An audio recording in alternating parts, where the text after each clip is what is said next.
Hi, so this is lesson 16 and the final lesson in the education topic, and this is ethnicity and education achievement, the explanations.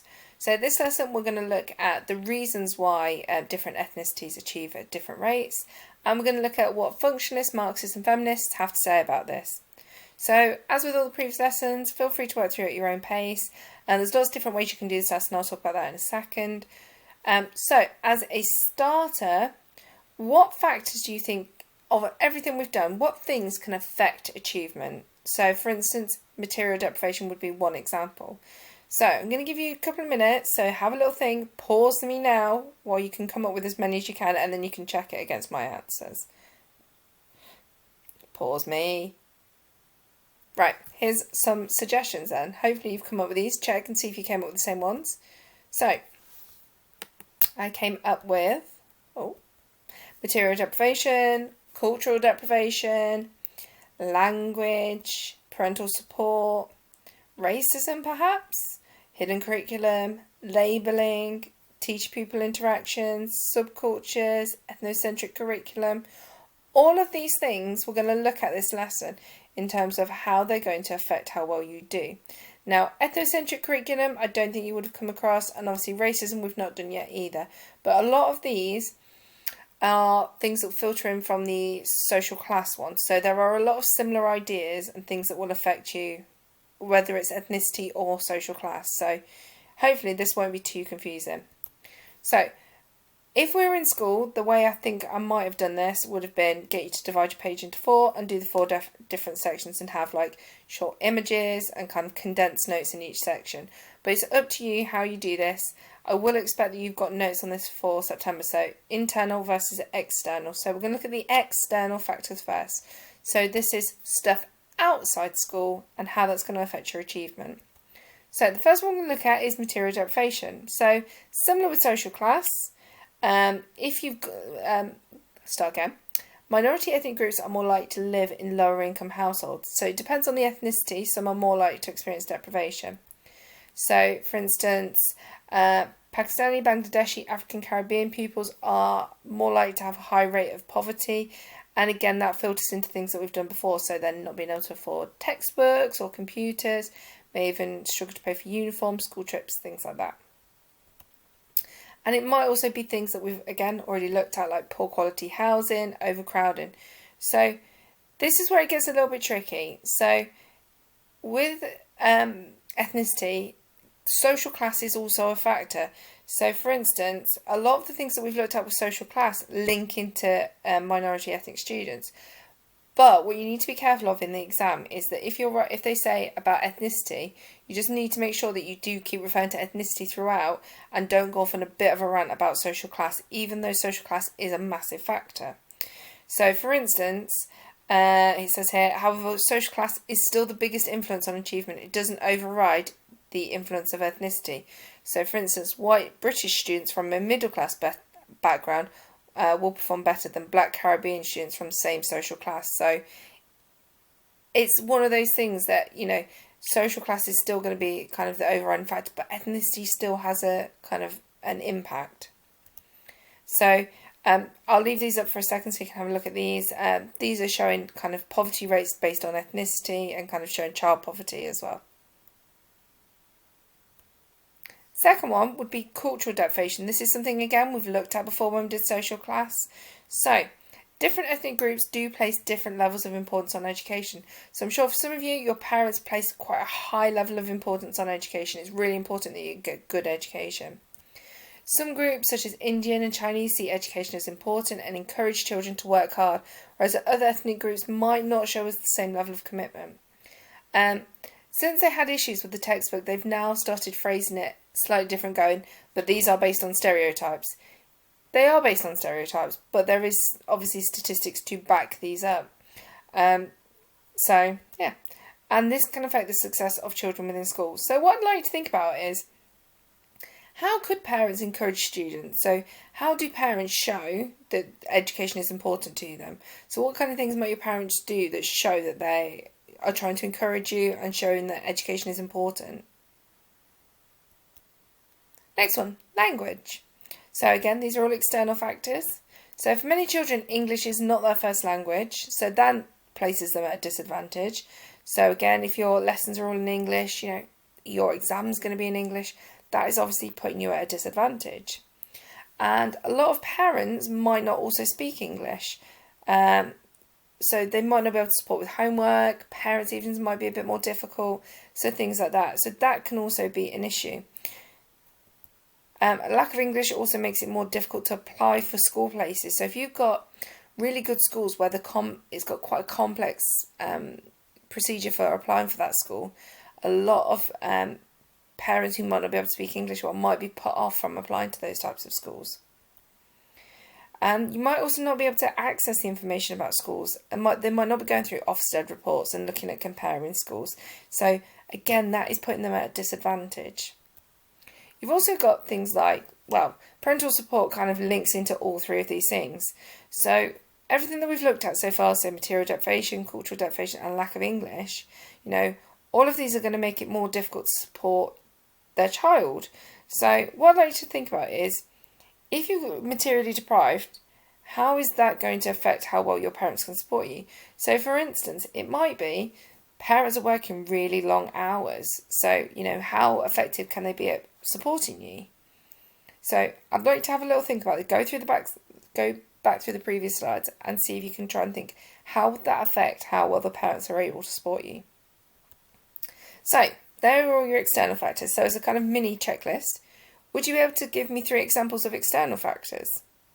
Would you be able to give me 2 features of the hidden curriculum? Could you tell me why education isn't meritocratic?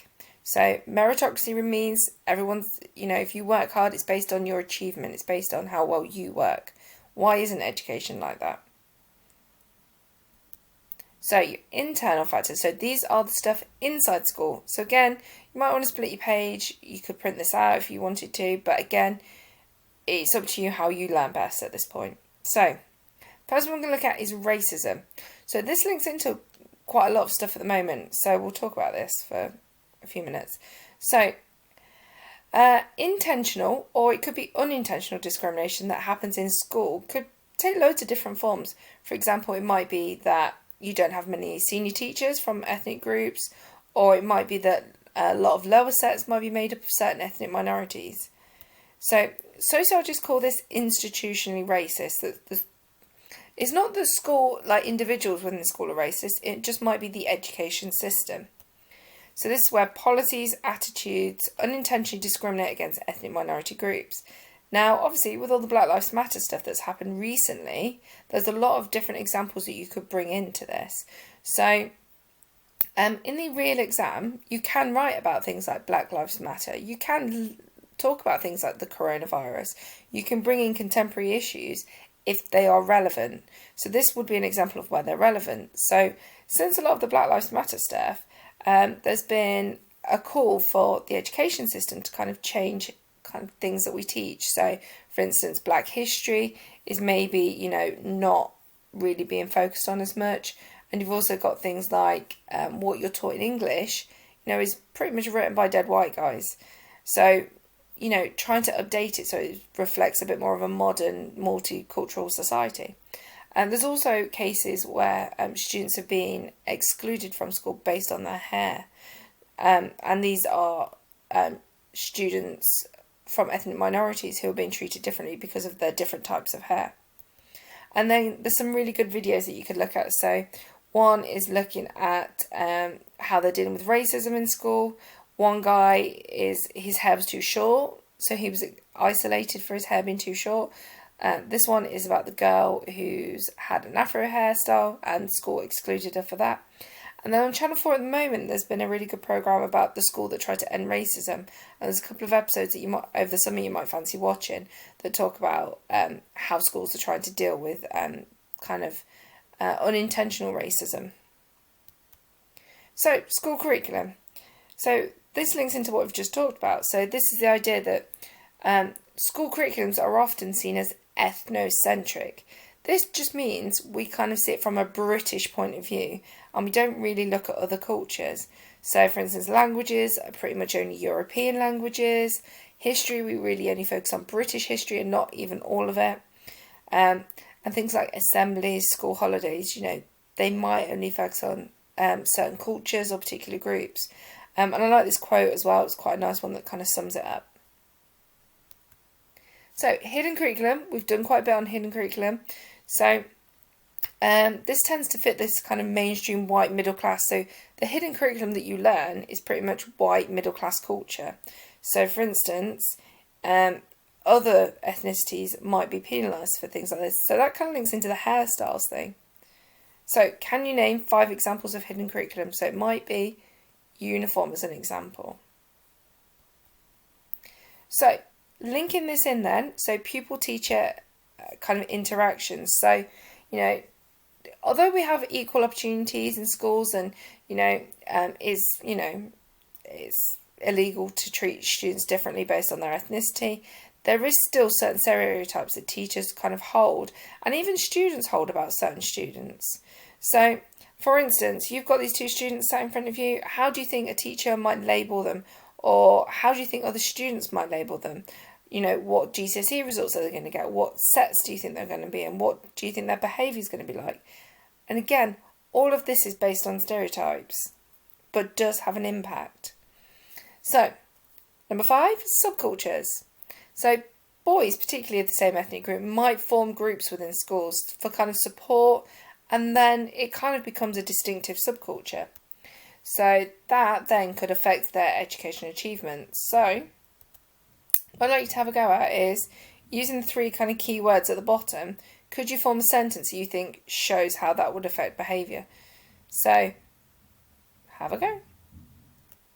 And there is a key study for this that we will look at it a little bit more as well, which is by the sociologist Wright. And they basically found that teachers do have stereotypes based on ethnicity. So, the teachers have positive expectations of Asian students, particularly Asian girls. They expect them to be quiet, well behaved, and pretty much motivated and work well. Whereas Black Caribbean pupils, particularly boys, teachers label them as being low academically. They don't think they're going to do as well, and they might be labelled as troublemakers. So obviously, these stereotypes can lead to labelling of pupils. That's going to, if the teacher thinks badly of you, you might end up in a lower set. And then that could lead to a self-fulfilling prophecy where then you don't do as well because of that label.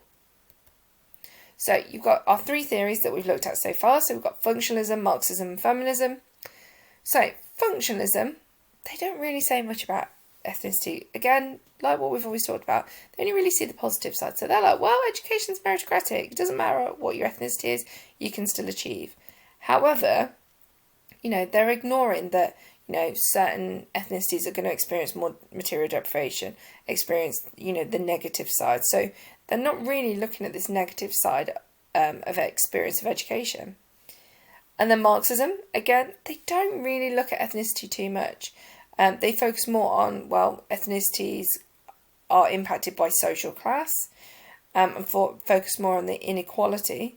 But again, it doesn't really explain why some ethnic groups, even within the same social class, still do better or worse than each other. And then finally, feminism. You've got Fuller, who's not a key sociologist, but a nice one to know about, talked about that for some black girls in education, they kind of formed an anti-school subculture to a certain extent, where if they thought the teachers were being racist to them and kind of treating them negatively, they just didn't interact with the teachers. They just kind of blanked them, ignored them. They weren't that really bothered by, going to seek support from teachers. They didn't try and impress them. Instead, they focused their energy on, trying to impress the examiner, working hard for the exams. So they still achieved well. So even though they're being labelled in a negative way by teachers, they still led to good achievement. So it shows that actually just because you've been labelled negatively doesn't mean you're going to do badly. So final thing is, I've put 2 questions up. Identify and explain questions. So one's external factors, one's internal. I've put a sentence starter there if you'd like to have a go. So have a go. Let me know if you have any questions, worries. And I hope you all have a really lovely summer.